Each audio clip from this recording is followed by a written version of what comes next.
As you build your mid-career GPS to whatever is next for you in your career, getting a job offer is one of the most exciting parts. Now, once you have the offer, it's time to negotiate the final terms so you feel confident in being paid what you believe you are worth. But have you ever wondered if you could have gotten more compensation if you simply negotiated better?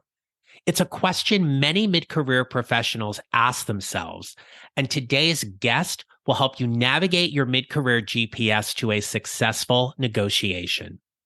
In this episode, you will meet Brandon Bramley from the Salary Negotiator.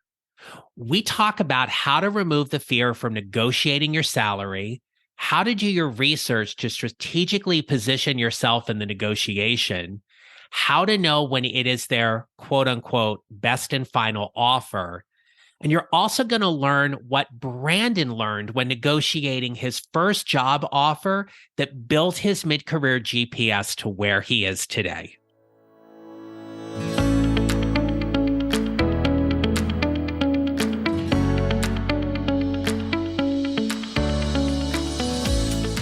Welcome to episode 145 of the Mid-Career GPS podcast. I'm your host, John Nerrill, and I'm here to help you find a job you love or love the job you have by using my proven 4-step formula.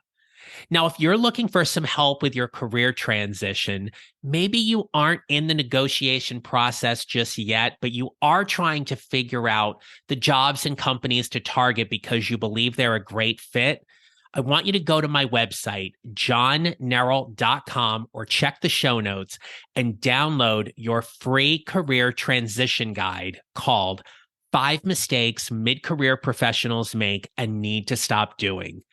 This guide will help you build your mid-career GPS, help you get more specific about what you want in your career, and stop making those mistakes that are career progress derailers. Check the show notes or visit johnnerrill.com for more information and get your free guide today. Now, I connected with Brandon Bramley on LinkedIn a few months ago, and it's been an absolute pleasure getting to know him and what he does. Brandon has a background in strategic negotiations from working in many procurement and vendor management roles at a few large companies, including Amazon and American Airlines, where he's not only led multi-million-dollar business-to-business negotiations, but has also recruited and hired many career professionals. He also has over 10 years of experience in negotiating salaries. Currently, he runs the Salary Negotiator, where he provides professional job offer and salary negotiation coaching to help individuals navigate their job offer negotiation process confidently and earn higher compensation. Who wouldn't want that, right? Brandon's coached clients through hundreds of salary negotiations with companies ranging in size from small business and startups to some of the largest global corporations such as Google, Meta, Apple, and Microsoft. Now, here's where you can do us a favor. If you like this conversation, share this episode with 3 people you believe would genuinely benefit from listening to this episode. It is a question he and I get asked often. How do I know I've got the best offer? Well, you're going to learn that in today's episode and much more. It is my pleasure to introduce you to Brandon Bramley. Hi, everyone. I'm Brandon Bramley. I'm the founder of the Salary Negotiator.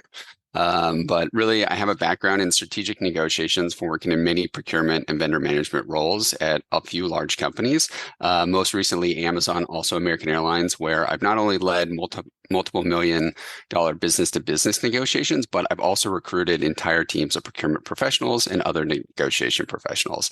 So on top of that, and kind of how I run the Salary Negotiator is I have 10 years of experience negotiating salaries, where we actually provide professional job offer and salary negotiation coaching to actually help individuals navigate the job offer negotiation process confidently and essentially earn the compensation that they deserve.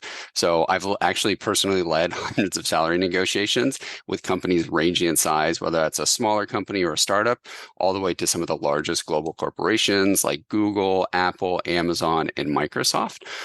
So I'm looking forward to this chat, hoping that I can share some tangible advice for the team here. That way, everyone knows how to negotiate their salary. And more importantly, everyone does negotiate before they accept a new job offer.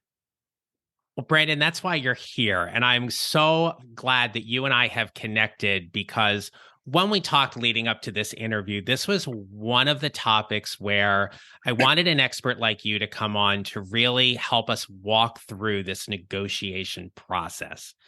Now, for you and your story, normally I start off with, what did you want to be growing up? But there's a particular data point here that I want my listeners to know about when you were in college and landed your first job with American Airlines and how you were able to negotiate that offer and what happened after that.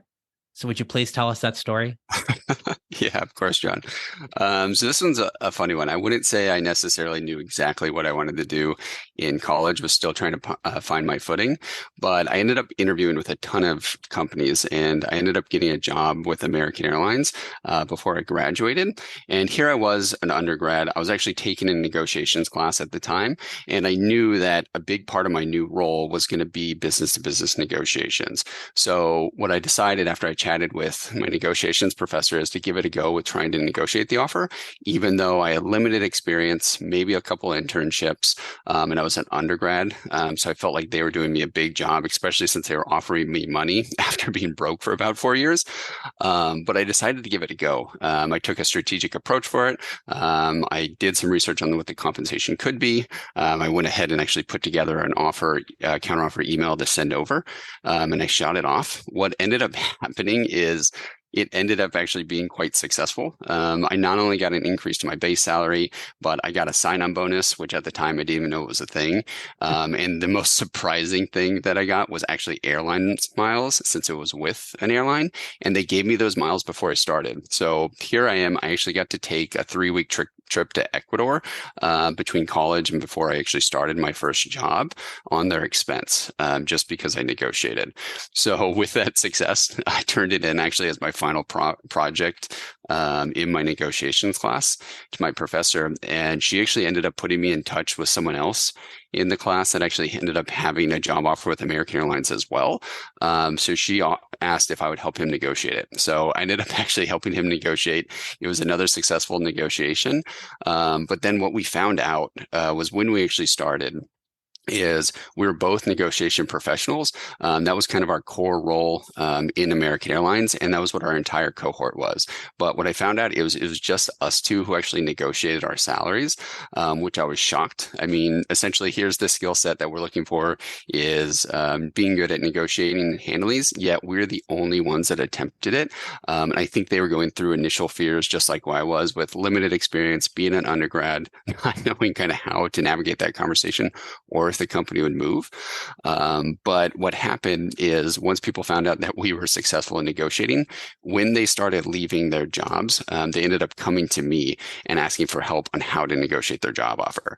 So almost as like a side gig while I was at American Airlines, ended up helping my close colleagues negotiate their salaries, and then the friends of my colleagues negotiate their salaries as they left some of these companies, until I ended up actually spinning it up into a full side business when I started the Salary Negotiator 5 years ago, and ultimately built up the business to where I could handle everyone, not just some of my close friends, where it actually led to me actually leaving Amazon to go ahead and run it full time. I absolutely love that story. And I hope everybody who's listening is sitting there going, that's fantastic. And to have that kind of insight and savvy and guts to actually put all of that out there. So, Brandon, as you and I have talked previously, one of the things that often hits mid-career professionals when it comes to that job offer is a lot of fear. And you touched on that. It's the fear about whether they can and they should. And depending on where they are at in their career journey, whether they are aggressively looking to level up and get the bigger title and the bigger compensation, they're looking to get out of a toxic environment, or even if they're unemployed and they're fearful about when is the next paycheck coming in and I should just take the offer. how do you help people get over their fear about negotiating their salary? Yeah, great question. I mean, fear is the biggest thing that keeps us from doing a lot of things, and especially when it comes to negotiation. I hear a lot of myths because if you think about the mindset where most people are in when they're interviewing, sometimes it's with their dream job, their dream company. Maybe it's already a huge step up in responsibility and pay, or they don't have a job and they just need something. So they don't want to do anything to risk it. So there's a ton of myths that typically fly around in our heads that makes us nervous. And kind of my goal is with everyone, and what I usually talk to them about right off the bat is ask them what their concerns are, what they're thinking about. So I can go ahead and let them know why that might not be the case. It might be a myth. And some of the ones that I hear, it's usually about 8 or so, but the first one is that a lot of people just think, like you mentioned, that the employer is just going to outright refuse if they try to negotiate. But even at my company, we actually have a 94% success rate. So what that means is 94% of the time when we help a client negotiate, the company offers better compensation or some type of monetary perk. So with that, it's almost not 100%, but that means only 6% of the time do companies not move. And the worst case scenario that we've ever seen is a company says no in that situation, and then the client ends up actually accepting, knowing that they're getting the best pay and knowing that they actually tried to negotiate. So you have that peace of mind rather than thinking later down the road is, oh, am I getting paid correctly or should I have tried to negotiate? So I think it's very possible that they will negotiate as long as you take the right route.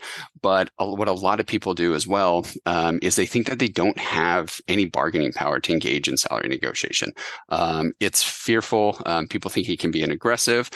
So they're like, well, why would I be able to negotiate? This is already a better offer, more compensation than I've been making. It's a huge step up in my career. I'm going to get a big promotion, and it's a high profile company. So they don't think they have any leverage. But if you kind of take it back is when you think of the interview process is you're selling yourself to the company. You're having countless interviews, taking a lot of time trying to show them that you're the right fit. But what happens is once that shifts and they give you a job offer, usually the leverage actually shifts to the person being interviewed and the job candidate. You essentially, if you think about it, you have this huge group of hiring candidates that essentially selected you to be the correct person for the job, and you have a recruiter that wants to hire you as well. The last thing they want you to do is to go ahead and say, oh, no, I'm not interested. I'm going to go somewhere else. Because then it leaves the hiring manager without someone that they want, especially someone that they may have been interviewing for the last month or two, get the job. And the recruiter is going to be upset because now they have to go not only deal possibly with a hiring manager that isn't really happy about having to start the interview process and again, but they have to do the legwork to find something new. So usually it means that you have the leverage to actually negotiate and have those discussions with them. And if they do have room to move, they might as well work with you before actually shifting the script and starting to look elsewhere. So that's the big leverage I want everyone to think about is they selected you for the role. You have the skill set. You beat out everyone else. They're typically willing to work with you to make sure that you're comfortable and also happy to move to the new company, which is kind of where the negotiation kicks off. Yeah, But yeah. so let's dig into that a little bit, right? So first, how do you help people determine what either they should be asking for or researching for in terms of salary? I'm not sure if that's actually part of your role or not. But I'm just wondering, like, what are your tips to helping people identify where they should at least have a starting point, especially when they're asked, say, on an application or they're asked during the interview itself, what are you looking to be compensated? Yeah, that's a great question, John. And I would also love to hear your feedback on this. But my biggest recommendation from going through a ton of different salary negotiations is actually not sharing your salary expectations during the interview phase, or if it's a job application. I do think you need to do your research, and I can kind of jump into that. But first, with my reasoning for not sharing your salary expectations is the company's going to know a lot better than you do on what they can pay for the role. You might have your own compensation compensation reservations that would make you make the change, but there's no reason they should be asking you kind of what that pay range is. Because if you think about it, is if you're only basing it, say, maybe off of your current role and you just want to see about a 10 to 12% increase to leave that company, that might be great for your current personal situation, but it might be much lower than what they could provide. So if you accidentally share something lower than what they could offer, you might end up with an offer that's not as competitive compared to someone else. Or if you share a number that's too high, they might be like, dang, you know what, we can't afford John. Maybe we should go in a different route and proceed forward with these steps with someone else. So typically, instead of actually sharing the expectations, anytime anyone gets that question, I suggest actually turning it around on the recruiter to see if they'll openly share their ranges, and just saying something like, hey, you know what, to be honest, I've been focusing on interviewing for this role and not necessarily what the compensation should be, but I would love to understand what range you have approved at the moment. That way, if they're open and sharing it and it sounds like something that's within your ballpark, then you're going to proceed forward with the interview. You're going to go through those steps, but you don't accidentally shoot yourself in the foot too early. But it is a good idea to go ahead and set your expectations privately. And like you mentioned, John, doing your research, it's something we do through our negotiation steps. But the best thing to do is to actually look at the individual company, look at the exact role you're interviewing for, and then use multiple resources that are available online. The reason being is each company is actually going to pay a set amount for each role, but it's typically going to be on a range. They're going to have a low end, a mid end, and a top end of the range. And that's going to decide on where they slot new candidates in. So what you're going to want to do is go to some of the public websites online to see if they have that compensation available. Usually it's public reported, but typically I would use at least 3 resources to go ahead and kind of combine that so you get an average to understand where their range is. That way, when you do get your initial offer, you can see where your slots in and you have a better idea of what they're going to pay. But realize that each company is going to be different. So you need to do that specific to the company, as well as if you're starting to look at multiple jobs, start to understand what pay you could get for your skill set across companies. I like that a lot and I appreciate that. And what I'll add to it, Brandon, is that I have had some clients who have applied for jobs and it is required on their application to put down a salary requirement. Okay, and it locks them up, right? I mean, they're like, I don't want to shoot myself in the foot, or I don't want to seem unreasonable. And we talk about those public websites where they can go and they can research. I've had other clients, and personally, it's happened to me too, where you get to a point in the interview process where you are asked, and it can be a very awkward conversation if you don't handle it well. What I often will coach my clients on is when you've done your research, when you know your value, and when you have that number in mind and the other things you want as far as the overall compensation package, you have to decide if that's the point in time when you actually state the value. And when you do, I offer to my clients to not share a range because companies will always lean toward the lower end of the range. If they say, hey, I'm looking for 100 to 110, they're probably going to give you somewhere around 102. They didn't give you the lowest. They're going to give you a little bit above. In talking with some of my HR colleagues and connections, and we talk about salary ranges, what I have heard is that typically it's often in the company's best interest to bring someone in toward the 25th percentile of that range. That way, then, as they stay more time in role, and if the company projects that someone's going to move to the next level within 3 to 5 years, by the time they get to 3 to 5, they're around the 50th or a little bit higher percentile, not yet at the 75th. But then when they ladder up, there is room for them to negotiate even more in that internal promotion. But part of it really at the end of the day is, what am I worth? And in the negotiations process, am I prepared to share it competently and confidently to pause and then wait and get their reaction from it? Yeah, that's great context because that's the biggest thing is we don't want to shoot yourself in the foot.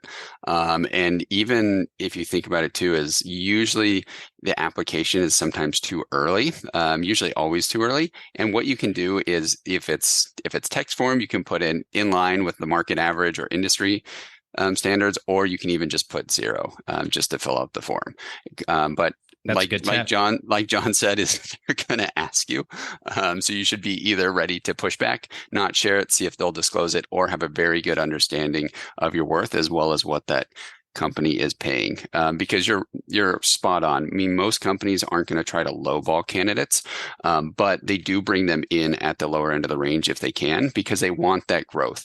They want to give you raises each year. They want to keep you motivated. However, if you think about it, it really doesn't matter how much experience you might have compared to someone else. If you're getting the same job and the same role, you're going to be required to do the same projects, hit the same goals, have the same team. So typically it makes sense to get paid the same as anyone else in that role. So you should always do your research and try to negotiate up to the mid to the top end of the range. Yeah, I like that a lot. I agree. So, Brandon, when we talk about BAFOs, best and final offers, when do we know that the company or the employer has truly delivered their BAFO? Yeah, that's great. Typically, I would say usually after about two counters. But the best way to think about it is, in my mind, is kind of the correct steps to negotiating. I think if I talk to that and I kind of explain on how I'd recommend negotiating a salary, then it'll explain when you would know on actually what is the best and final offer. And you've taken a few techniques to determine that. So the first step in any negotiation, mainly a salary negotiation, is actually understanding the components of your job offer. I don't know if you've seen this, John, but I see a lot of people miss it, especially as we're talking about like mid-career professionals, is your compensation starts to get a lot more complex.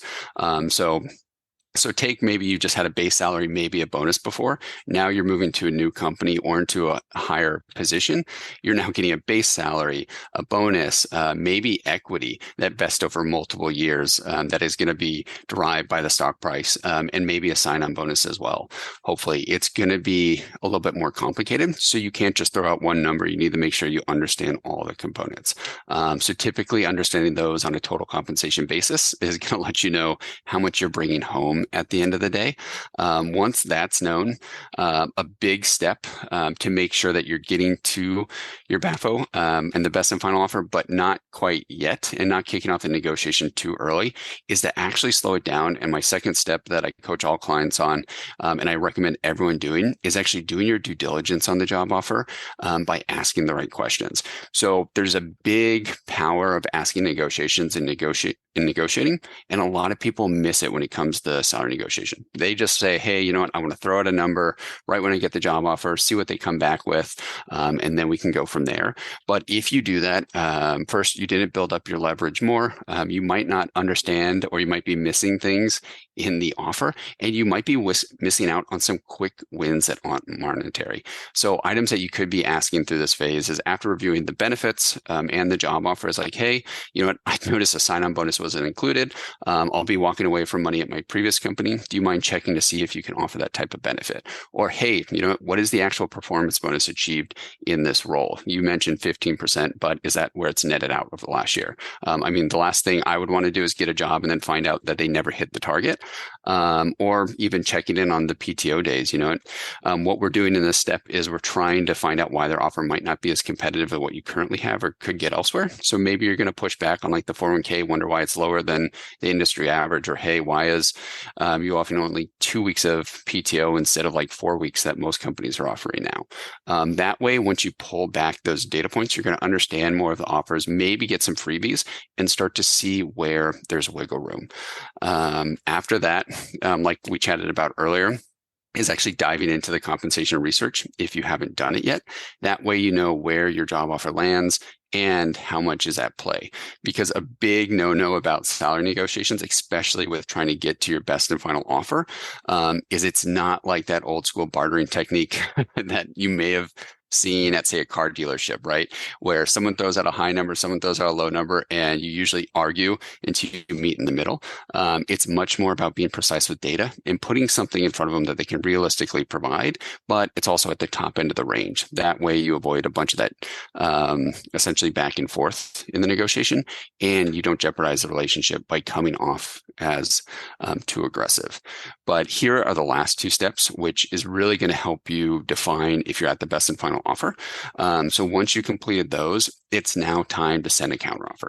So this is going to include the data that you research. This is also going to include what you found, say, in the due diligence phase, like, hey, I noticed you had a lower 401k. You don't offer as much vacation. There wasn't a sign-on bonus or a yearly bonus or equity in the offer, and put that together. Typically, I recommend by email. That way you can control the narrative and the tone. You're also giving the recruiter something that they could forward on to their hiring team and compensation team to justify your ask. And that would be essentially the first ask in the negotiation. So say counteroffer one, you're asking it. Then if they do come back to you and say they make some changes, but they don't hit everything, it is perfectly acceptable to send a second counteroffer. You're still not being too aggressive. You already presented what you're hoping for on how the new offer is set back. So focusing on, hey, maybe bringing in another offer into the realm, letting them know, to be candid, hey, I received an offer from this company that's higher, or maybe it's lower from my current company, or just pointing back of, hey, I'm concerned because here's the industry data and we're still not there. Do you mind taking this back one last time to see if you any last flexibility to make a room? Going beyond a second counteroffer, John, that's where I get concerned. That's where it starts to get a little aggressive, because you did the due diligence phase where you asked once on certain things. You sent a first counteroffer. They may have pushed back or provided you with an up offer, but then a second counteroffer, that's kind of the last and final and last judgment. And that's typically where you find out if you have the best offer, is after multiple rounds. If you exceed that, it starts to get a little aggressive. Usually if they haven't moved by 3 times, they probably are pretty firm. And I would consider that the best time so you don't jeopardize the relationship by negotiating anymore. Is it possible, or have you seen it happen, when someone gets to a second or third counteroffer where the employer pulls the job offer? John, I can honestly tell you, on hundreds of our negotiations, and this is the biggest fear and the question I get from everyone, we have never had a job offer rescinded from negotiating. The worst thing we've seen is a no. We try a few other tactics and it's still no. And then the client ends up accepting. But it's just like going back to the leverage that we discussed earlier, is they probably spent maybe a few weeks, maybe a few months to essentially get everyone aligned, schedule interviews, and have them select you for the role. They're not just going to pull a job offer. As long as you're being kind and genuine and not aggressive in the negotiation, as well as reasonable, because they want you to work there. They're not going to do that. The worst case is they're going to be flat out like, hey, look, I know you're looking for this. We can't do this. We can try in these areas. But at the end of the day, we do need an answer. This is the best and final. Worst case, if you do get to that point, the offer's not going anywhere.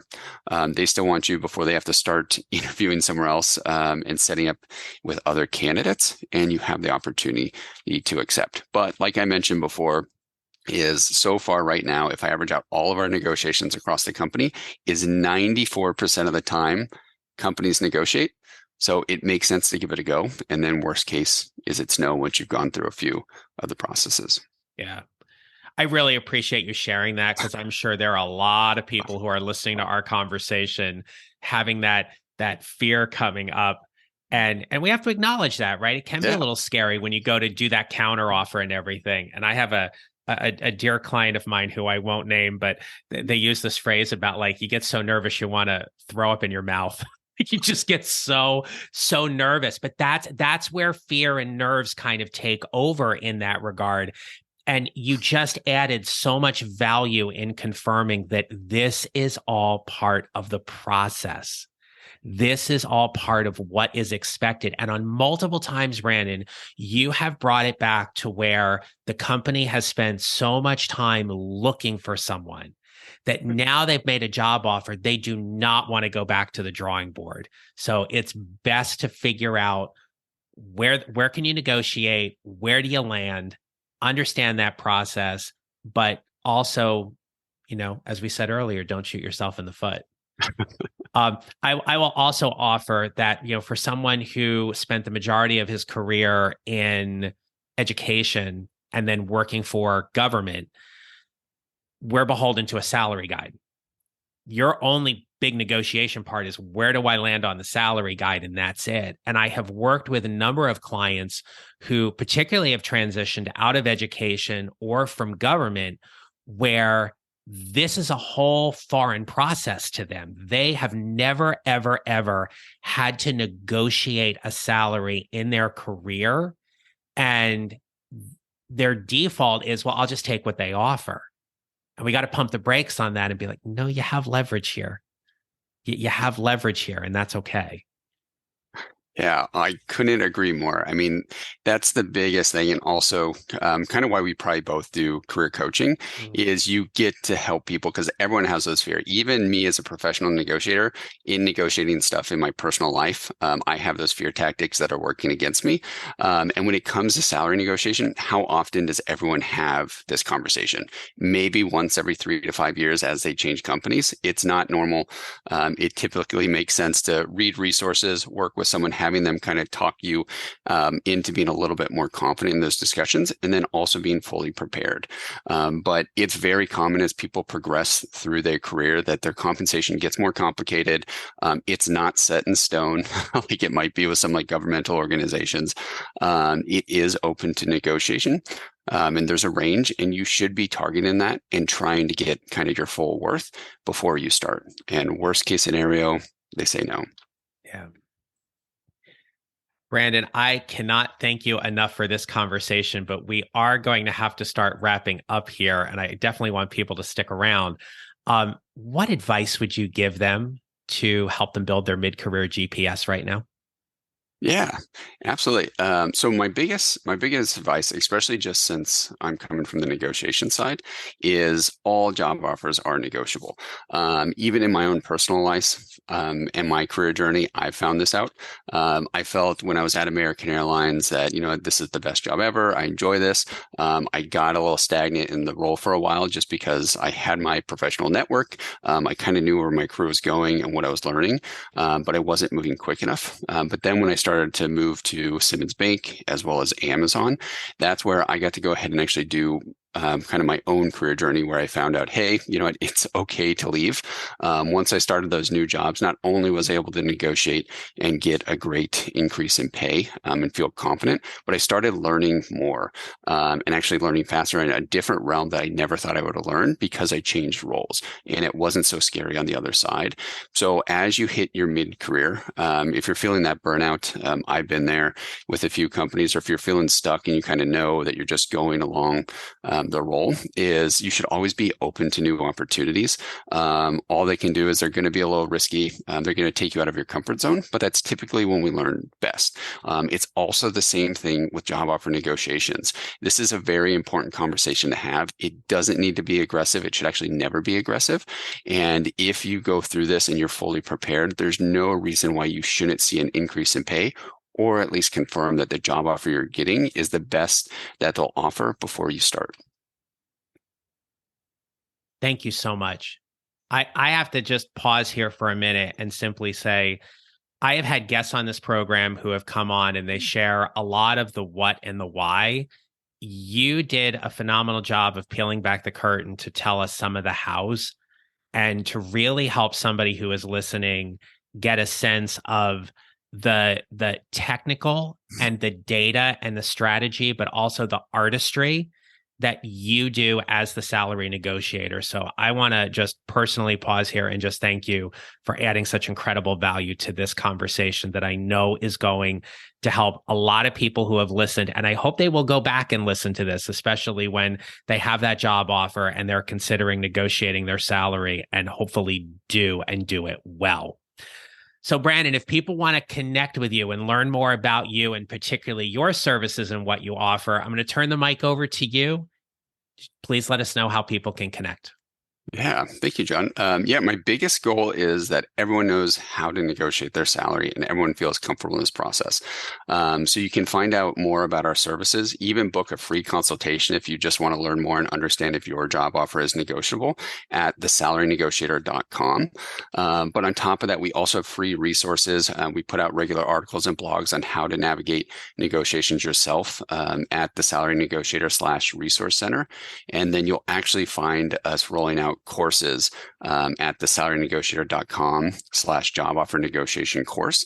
And this is where we actually take everything that I've chatted with. If you don't want to work with me directly, but you want our framework as well as tools, email drafts, and templates to guide the negotiation yourself and be prepared before you enter the interviews, you can go ahead and sign up and take some of our courses where you'll see me again on video. You'll hear my voice, but you also have text-based instructions so you know how to navigate it. But if you want to reach out to me directly, I'm also big on LinkedIn.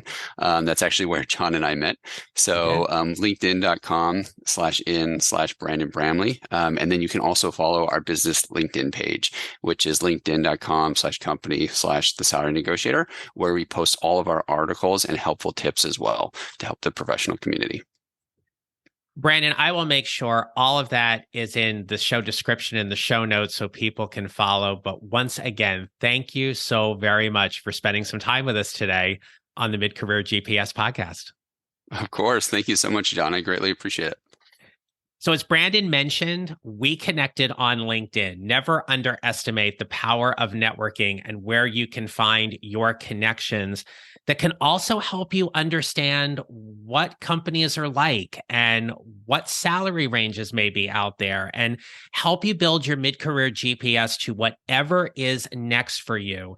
Do not let fear get in your way of negotiating your salary offer. If you've done all the work, you have prepared, positioned, and promoted who you are and what you do, and you have shown up to find that job you're going to love, do not miss this most important step about negotiating your salary offer so you can confirm, sign on the dotted line, get the offer you want, and start your new job with a huge smile on your face, knowing that you have stood firmly in your value and gotten what you wanted. So until next time, my friends, remember this: we build our mid-career GPS 1 mile or 1 step at a time, and how we show up matters. Make it a great rest of your day. Thank you for listening to the Mid-Career GPS podcast. Make sure to follow on your favorite listening platform. And if you have a moment, I'd love to hear your comments on Apple Podcasts. Visit johnnerrell.com for more information about how I can help you build your mid-career GPS, or how I can help you and your organization with your next workshop or public speaking event.